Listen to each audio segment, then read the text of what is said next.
Hello and welcome to your, this must be the 6th Wednesday, well it was the Wednesday weekly walkthrough, now it's more just the weekly walkthrough, with me the Kid here at Red Gaming Tech, your source for your daily dose of the latest gaming news, or whatever the catchphrase is. So I'm going to be trying something a bit different from this week onwards. Basically, from this week on, for the next few episodes I'm going to try this, I'm actually going to be playing the background footage and doing the episode at the same time, because I find it helps if I'm actually doing something while I'm talking. It just helps me kind of focus a bit better, because if I'm just sat at a desk with a microphone talking, I tend to kind of stumble over my words a lot and get kind of lost and lose my train of thought. So also I thought I'd make this kind of a bit of fun, in that normally in the start of the video, in the top right corner there is a little note that says what the game I'm playing is. I'm gonna, from this week, not do that, and I'm instead going to have it so the first person who can tell me in the comments what game I'm playing will get their name mentioned in the next video, basically. So it's just a bit of fun. So this is going to be the first game that I need you to name that game. This is quite an easy one, to be honest. As for why the kind of the actual viewport of the game is shifted down to the bottom of the screen, Fraps really doesn't seem to like this game, so we're just going to have to bear with me here. So, news-wise, so what have I picked out this week? Simon Woodruff at Rare has hinted, well, almost stated that the company is going to be bringing back the Banjo-Kazooie IP to use the Connect features of the Xbox One, which is pretty cool, because as the majority of Banjo fans were highly disappointed with Nuts and Bolts. I think that was kind of a disappointment across the board. It'd be nice to see the IP return. Oh, the sound's messing up horribly there.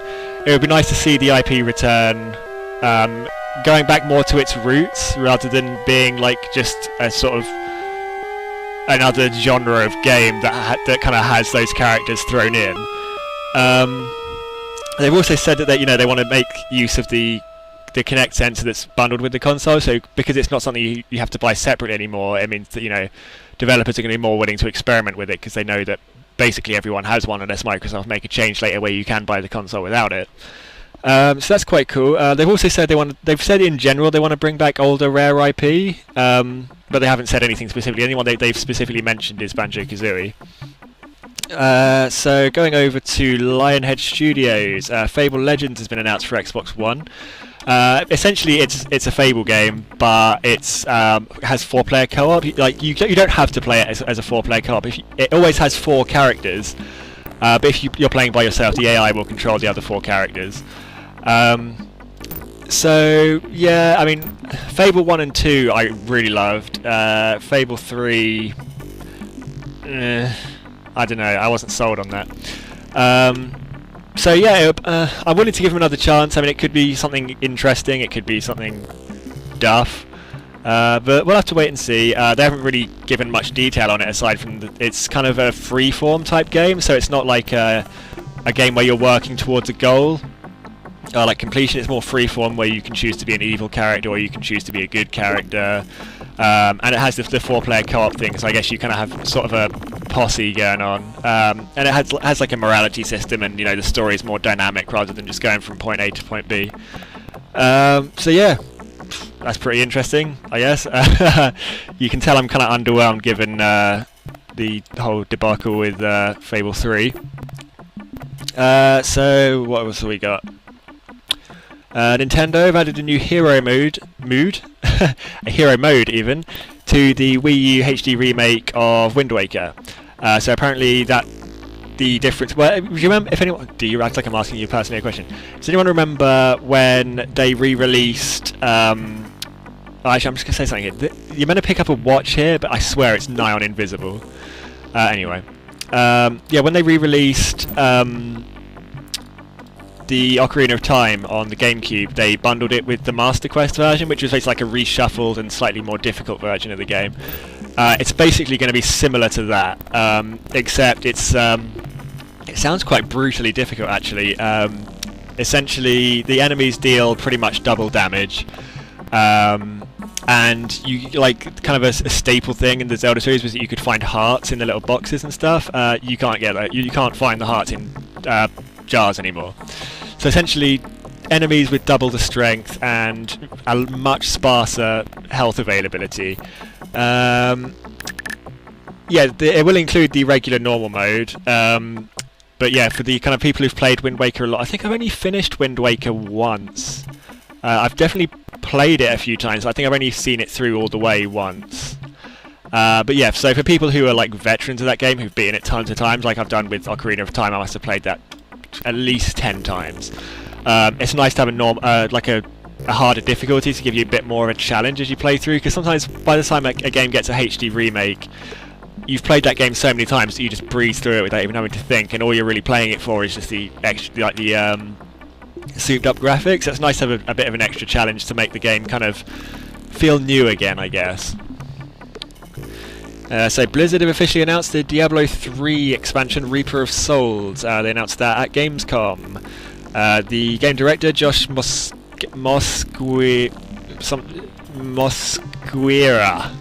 revealed that the add-on will feature a new act, a darker story, and the introduction of the Crusader class. So it sounds similar to the... Oh, what was the expansion for Diablo 2? Oh, the music's a bit loud there, so I'm just going to go back inside the house.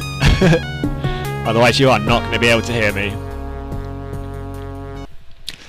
So, if you remember, the expansion I believe was... No, it's gone. There was the first expansion to Diablo 2. I can't remember. I actually added 2 new classes. I'm not fully sure. I haven't played Diablo 2. Anyway, it sounds like it's similar to that. It'll add a new story arc and a new class, which is the Crusader. I'm not in... Oh, the phone's ringing. So the phone in the game is ringing. I think I'm actually going to miss the call. See, something that's difficult about this game is it's time sensitive, so that if you miss an important event, the game's unwinnable, basically. So it's not a particularly long game, but you have to do everything perfectly timed. I'm not really playing to finish it, I'm just playing for something to do in the background. But anyway, back to you, Diablo. So Diablo 3 isn't a game I've played. You know, there was issues. I initially didn't pick it up because there were bugs and issues that if I missed the call. Oh, okay, I got it. Yeah, the voice is messed up for some reason. It's meant to be a voice recording, but it's just static. Yeah, I didn't buy Diablo 3 at launch, and I never really got round to playing it after that. But you know, it seems to have been like permanently full price everywhere I've seen it. Right since launch. I think if the price dropped, I'd probably buy it because I know I'd play it. And plus, with an expansion, you know, that's something to add a bit more excitement to the game. But yeah, as for in-depth details, I don't have much to give you there. So Sony have announced that PS3 gamers who buy select cross-gen titles on the PlayStation 3 will be able to pay a small fee or a discounted fee. They haven't said exactly what kind of fee it'll be. To upgrade that game for use on their PS4. Microsoft had hinted that they were going to do something similar, although I'm not sure whether they've confirmed anything yet. So essentially, the games that are selected are Call of Duty Ghosts, Watch Dogs, Assassin's Creed 4, and Battlefield 4. So basically, any of those that you buy on PS3 prior to the release of the PS4, you will be able to pay a fee. I'm not sure how much the fee is likely to be, but you will be able to pay a fee to upgrade that game. I don't think it'll be a hard copy. I believe it'll be a digital copy for use on your PlayStation 4, which is nice. So I guess it's going to drive the sales of those games on the PS. So people aren't going to just exclusively going to hold out and just wait for the PS4 to buy those games. So you don't have to worry about holding out, knowing the game's out, not buying it, not playing it because the PS4 is not out yet, which is quite nice. So, on top of that, the final piece of news is the PlayStation 4 release date is November the 15th in the USA. November 15th USA, 2 weeks later in Europe. That would make it the 25th, 29th of November. 30 days of November, yeah. The 29th of November. Of course, every month apart from February it has at least 30 days. So, yeah. As far as it matters for the European listeners, 29th of November, November 15th in the USA. As for other territories, I am not entirely sure. That's the only information I have in front of me. So yeah, prepare your wallets, PlayStation gamers, for November 15th if you're American, or the 29th if you are European and awesome. Prepare your wallet and get ready to spend. I have got a pre-order down on a PS4. Whether I'll get one launch day, I'm not entirely sure. I don't know whether I'll have the money. Obviously, this isn't like my job. So I have a day job, and whether or not I can really afford to get one on launch day, probably not. I'll probably wait till I get some, like, my birthday's right after Christmas, so wait until I get some money in then, and then pick one of the consoles. I'm likely to go with Xbox One, despite the controversy they kicked up initially. I'm going to give them another chance, as they have attempted to fix things. I will probably get the other console later down the line, I would imagine. That was so voice cracked there. So that was your 6th, I believe, weekly walkthrough with me, the kid, here at Red Gaming Tech. Let me know what you think of the new format. I've kind of become conscious that I'm just wandering aimlessly around the house in this game while I'm talking. So I don't want to go outside because the music's really loud outside in this game. I'm actually going to do a walkthrough of this game coming up soon as part of the Kid Plays series. I'm currently doing Duke Nukem 3D.